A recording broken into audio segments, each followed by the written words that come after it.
Welcome back to Hollywood Smoke in the city of Santa Monica. I'm Steve Kim. Welcome to 10 Count. I'm joined by Michael Montero and Doug Fischer.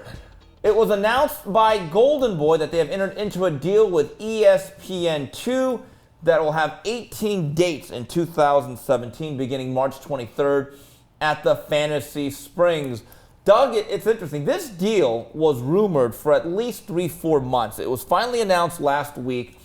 Doug, I think it's big, but with the caveat that fights matter. And I think the whole success of this series will depend on one thing: quality of fights, and will Goldenboy work with other promoters? Yeah, Goldenboy has a deep roster of young talent that they're looking to develop into world-class fighters, the type of fighters that we see featured on HBO's Championship Boxing, and of course, in a perfect world for the promoter, graduate on to crossover status and pay-per-view events and things of that nature.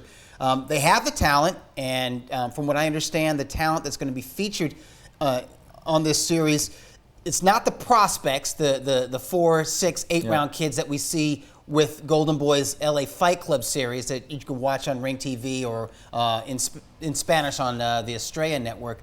And obviously it's not guys like Jorge Linares, who's a champion, or Lucas Matisse, or even somebody like Joseph Diaz Jr.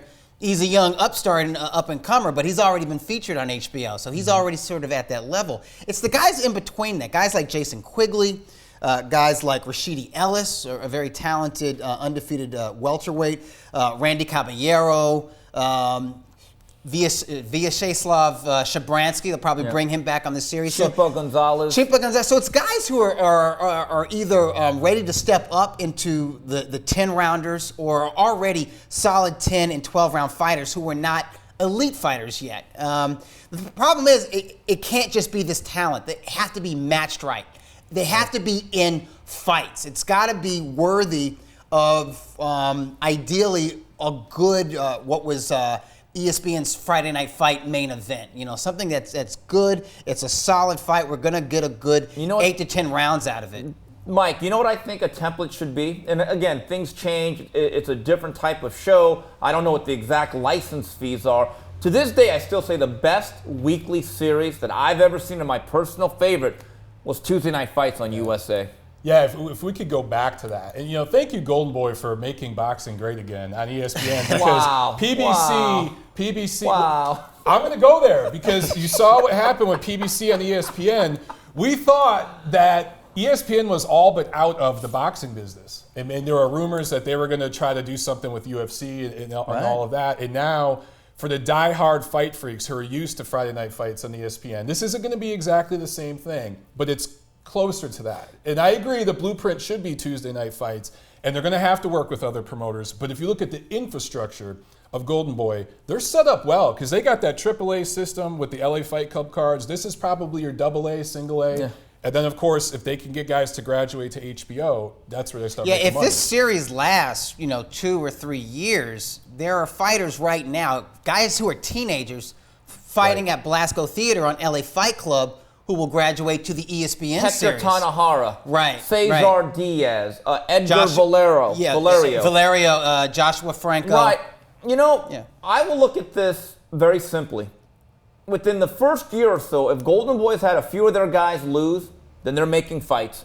Russell Peltz always says that one of the problems with these types of series or with club shows, which are controlled by a specific promoter with an interest in a fighter, he calls it Cowboys versus Indians, where you always know the red corner is always going to be the blue corner. It's almost preordained. And I still remember, I have nightmares of Versus when Bob Arum had that series.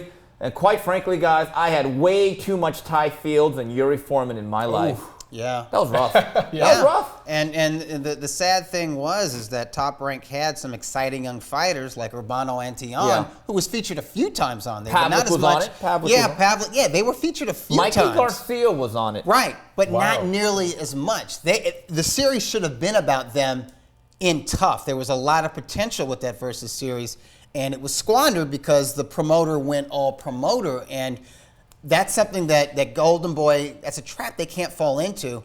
I don't think they will, because I do think that Eric Gomez and Robert Diaz, they do take pride on being good matchmakers and putting on an entertaining fight, even if there is a clear favorite. Can I tell you something? And they have showed a track record for working with other Matisse Provodnikov, other promoters. Sullivan Barrera, Golovkin Lemieux.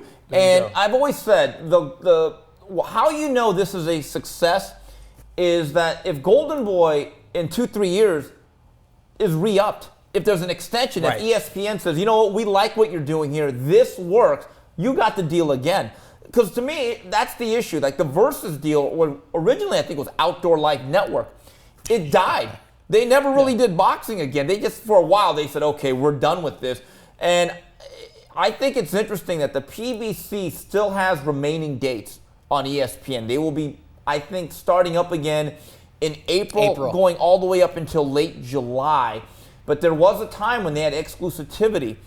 Things always change in this business. Always. Thank God. Exactly. Thank God ESPN is not out of the boxing business. It was a major staple for diehard boxing fans. And that's who this series is going to be marketed to.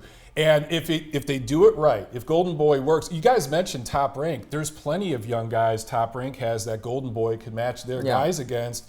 If this goes well and you have that farm system, by the time these guys graduate to HBO, there's a built-in fan base. That's how it's supposed to work. I'll name some promoters that would be good for Golden Boy to work with, because they've had a long history with Friday Night Fights. Artie Palullo. Yeah, guys like Joe DeGuardia. Does make fights with Golden Boy in the regular. They get along. Absolutely. The main events.